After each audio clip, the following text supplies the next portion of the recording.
Let's do a quick update on constitutional carry and where those 9 states that filed this year, where they stand. That, and we'll throw in a wrinkle on the NRA's bankruptcy case here on this episode of Guns and Gadgets.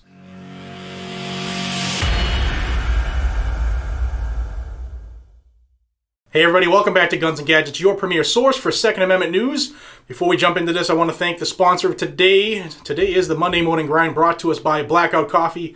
I don't know about you guys, but coffee has become my life here, and thank you to Blackout Coffee for sponsoring today. If you aren't familiar with Blackout Coffee, check them out down below. It's blackoutcoffee.com/GNG. Huge sponsor of this channel. Great coffee, fantastic teas, and great hot chocolate if tea or coffee is not your thing. Also, we have all kinds of cool shirts and hoodies and hats and mugs. All kinds of cool stuff on there. Check them out. blackoutcoffee.com/GNG. All right, so the beginning of 2021, the way it started was a gun control person's paradise, right? You had the most anti-gun ticket in American history take over in Washington, and you had all of the anti-gun groups praising their name and excited about what will be coming. Us as gun owners were expecting increased federal gun control. Sooner or later, we're going to see most of that come down the pike here, at least for submitted bills. We're starting to see that trickle down already, and some states actually stepped up and said, we're going to take care of our citizenry, and we're going to move for constitutional carry. Some states call it permitless carry, but all constitutional carry does is allow people who can legally carry or possess a firearm to carry and possess that firearm in their state. What constitutional carry doesn't do is change any of the laws related to prohibited people or prohibited places. It doesn't change the structure of the law. If you're a private property owner, you still have your rights as well. But also what it does do is a way for citizens to equalize that threat against themselves or others when they are confronted by violent crime and violent criminals. Don't forget, violent crime across the country is spiking. Why? Because a lot of the things that have happened in the last year related to the anti-police movement or the defund police movement, bail reform. There's a whole litany of things that all are working together to contribute to this rise in violent crime. So as a protector of my family and my life, if I'm going out and the community as a whole is more violent, then I'm going to want to make sure I take the steps necessary to at least mitigate the risk to myself and my family. And that's what a firearm does. It's the ultimate equalizer. Now, since the beginning of the year, 9 states have started the constitutional carry process. And I'll tell you right up, 2 of those have already had it signed into law, which brings the total of states in the United States that are now constitutional carry or permitless carry to 18. That's right, 18. Hey Siri, 18 is what percent of 50? 18 divided by 50 is 36%. That's 36% of the country. More than 1/3 of the country is now permitless carry, but there still are states that are trying to push this through, and you, especially if you live in that state, can play a huge part. So far this year in 2021, you have the following states that have started the process: Utah, Montana, Texas, South Carolina, Florida, Indiana, Alabama, Georgia, and Tennessee. Now I'm going to go through them one by one and tell you the bill numbers, because if you live in that state, you're going to want to help push this through. And we'll tell you where that bill is in the process if it hasn't been signed into law yet, because like I said, 2 have. So we'll start out immediately with the first 2 that have already signed on to freedom for their people. We have Utah, which their bill was HB 60, was signed into law by Governor Spencer Cox on February 15th. So Utah joins the ranks of constitutional carry, as did Montana just 3 days later. On the 18th, Governor Greg Gianforte signed HB 102 into law. So those 2 have already gotten it done in a very short period of time. Congratulations to those people in those states. You've done a great job. Your senators, your representatives have done a good job. They've done what they're supposed to do. They're listening to their constituents because they are ultimately your employee. So let's move on to the other states. Remember, there were 9 at the beginning. 2 have already fallen off that board because they joined the Freedom Group, and there's 7 more trying to get in. So Texas, SB 540. Now that bill was officially filed on February 1st, and Governor Greg Abbott has already come out as a huge proponent, as a huge backer of the Second Amendment. In fact, if you remember the video I did, and I'll have it floating above, he actually is behind making Texas a Second Amendment sanctuary state. So if this bill finally makes it to the governor's desk, I foresee the governor signing this. So if you live in Texas, SB 540, get on it. If you're not already, get on it. South Carolina is next. That's HB 3039. That bill is currently sitting in the Committee on the Judiciary. And the governor there is Henry McMaster. Florida is next, HB 123. I'm watching that one closely because I'm watching that one closely. Florida, HB 123. Governor Ron DeSantis has already been a huge proponent of freedom for those following the 19 stuff and how he told old Joe to go pound sand. But the Florida bill, HB 123, is currently sitting in the Judiciary Committee subcommittee on criminal justice and public safety. So that needs to get out of committee in all these states, not just Florida, but I see Florida needing to push this now. Now is the time for all of these, but Florida, your time is now, so is Texas. Indiana is HB 1369. This one is the next closest to the promised land. This passed the full House vote on February 22nd, just a little over a week ago. It now sits in the Senate, hasn't gone to a committee yet. It was referred the following day on the 23rd, and as I'm recording this, it's Sunday the 28th. So nothing happened on it last week. And the governor of Indiana is Earl Holcomb. So Indiana's has already passed one house, sitting in the second, and hopefully the folks in Indiana can get that pushed through. Call your state senators and do it now.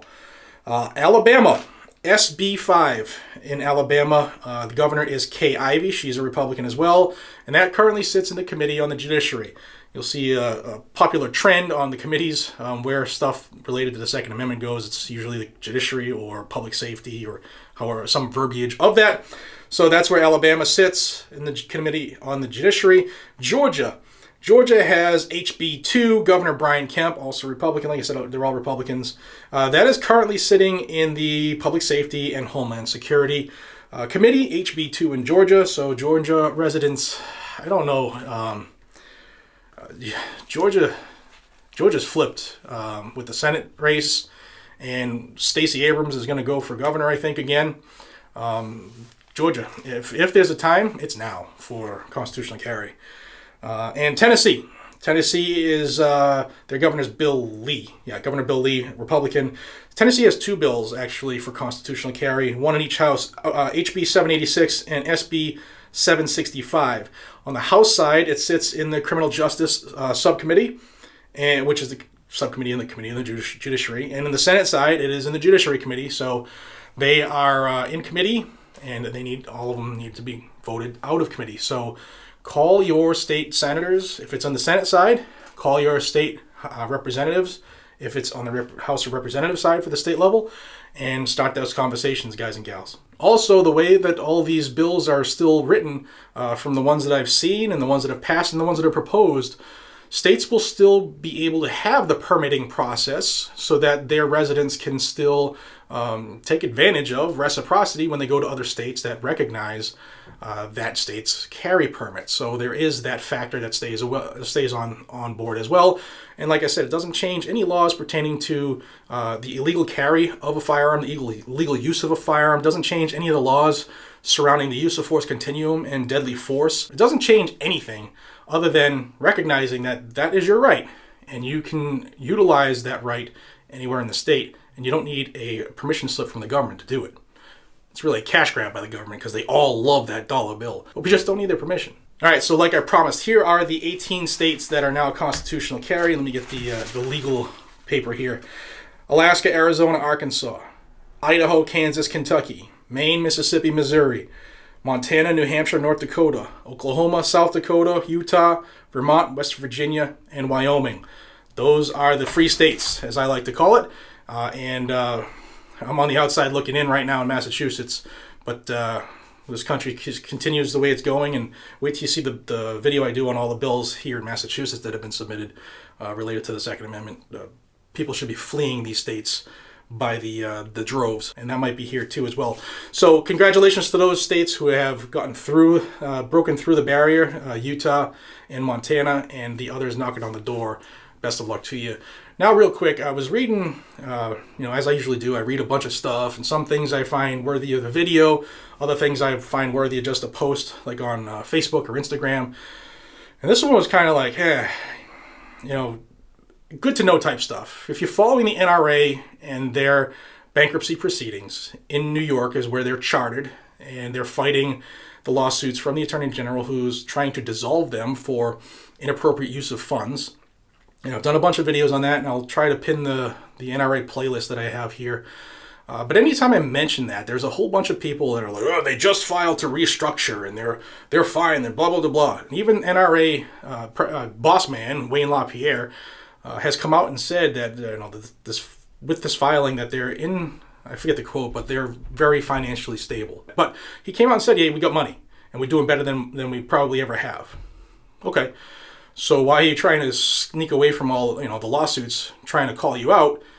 And then came this filing from 2 days ago in the bankruptcy proceedings by Ford. Ford Motor Credit have filed with the court that's dealing with the NRA bankruptcy in the Northern District of Texas that they want their vehicles back. The NRA has a couple leases through Ford, and remember we did the video on, they have 71 vehicles in their fleet, the NRA does. And Ford specifically filed for 3 vehicles. There was 2 2017 Ford Expeditions and a 2018 Ford Explorer, if I remember right. And I'll try to, I'll go back to my computer, I'll find the link, you can read it yourself. I'll put the filing in the description. But they want their vehicles back. So Ford is saying that NRA didn't make their payments in January. It is now a month later, and they're probably not going to make this payment, so Ford wants the vehicles back because they're lease vehicles, and the NRA has no way to build any equity in those vehicles. It's just a lease. They want the vehicles back because they're saying NRA has already shown that they're not able to pay their debts. So take that for what it's will. Down below, there'll be people who are all on the NRA side saying that I'm crazy, and that I'm doing the work of the people who want to destroy the NRA. And then there's going to be people who have a brighter broader view, and saying, the NRA has been doing some of the shady stuff for a long time, and it's finally catching up to them. But like I've said in probably 100 videos now, I want the NRA to fix itself. We, I believe, need the NRA just because of the sheer size of the NRA and their coffers, to be honest. It takes a lot of money to get these lawsuits to go through, or to lobby congressmen and women, which you shouldn't even have to do, but it's a fact of life now. That's a big step. And to have that void created, guys and gals, I'm telling you, the groups that we all know and love can't fill that void all by themselves immediately. They might be able to grow into it, but while that void is there, we're vulnerable. So hopefully the NRA will save themselves, get their heads out of their rectums, and make the changes that need to be changed. Looking at you, Wayne, and crew. But I just thought it was interesting that Ford has called on the judge saying we want our cars back. So take that for what you will. Remember, today is Monday. It's the Monday Morning Grind, brought to us by our friends at Blackout Coffee. Please check them out. Again, thank you to Blackout Coffee for supporting this channel and for allowing me to come on board as a part owner. Guys and gals, please show them some love because they've been with us for a long time here. With that said, if you're into the Second Amendment news, this is where you should be. Here on Guns and Gadgets, we bring forth Second Amendment news on the regular, daily, 9 times out of 10, sometimes several videos a day, and this is where you're going to find it. So until we see each other again, please be safe, stay vigilant, carry a weapon, and I'll see you on the next one. Take care, everybody. No talkie before coffee.